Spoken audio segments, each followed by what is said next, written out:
नमस्कार मित्रांनो, मी सर्परक्षक सुरज कापडी। एक दादांची कमेंट आलेली आपल्याला की साप चावला तर सर्वप्रथम काय करायचं। तर साप चावला तर सर्वप्रथम आपल्याला एक त्याचा सापाचा फोटो कॅप्चर करता आला मोबाईल मध्ये तर कॅप्चर करायचं, कारण की जेणेकरून आपल्याला हॉस्पिटलमध्ये पुढे त्या फोटोची मदत होते की साप विषारी आहे का बिनविषारी, आणि विषारी जर साप असेल तर त्याच्यात विष कोणता आहे ते आपल्या त्या सापाच्या फोटोवरून आपल्याला समजेल। आणि सर्वप्रथम जेव्हा साप चावतो तर आपण आपला माइंड स्थिर ठेवा, घाबरवू नये।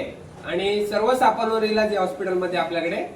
तर ज्या ठिकाणी साप चावतो आपल्याला आणि आपण हिरो सारखे ते दातांनी चुकायचा प्रयत्न करतो तर असं करू नका, कारण की जेणेकरून आपल्या दातांमध्ये कुठे जखम असेल तोंडामध्ये तर त्या जखमेमध्ये मार्फत बी आपल्या माइंडला तो वीज जाऊन आपल्या माइंडला त्रास देऊ शकतो आणि आपल्याला वीजचा प्रभाव जास्त चढू शकतो। आणि सर्वप्रथम सांगायला एकच प्रयत्न करेल की गावठी औषध हे सापावर इलाजच नाहीये, जेणेकरून आपला पीएचसी आहे, आपल्याकडे दवाखाना आहे आणि दवाखान्यावर सर्व सापांवर औषध आहे, मेडिसिन आहेत, औषध आहेत सर्व सापांवर।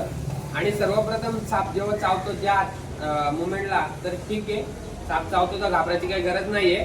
तर जेवढं लवकर जातील आपल्याला पीएचसी मध्ये सरकार दवाखान्यामध्ये तेवढं लवकर धाव घ्यायची आणि घाबरायचं नाहीये, कारण की तिथे गेलं माणूस जगतो। जेवढ्या टायमात तुम्ही गावठी औषध जेव्हा साप चावतो आपण गावठी औषध खातो, घरी येतो 3-4 तासांनी परत त्रास होतो आणि मग तुम्ही दवाखान्यात जाता तर त्याचा काही फायदा नाहीये, जेणेकरून तो त्रास तुम्हालाच होणार आहे आणि जगण्याची शक्यता कमी होणार आहे। त्याच्यापेक्षा गावठी औषधावर धाव घेण्यापेक्षा आपण सरकार दवाखान्यात गेलं तर काय वाईट आहे।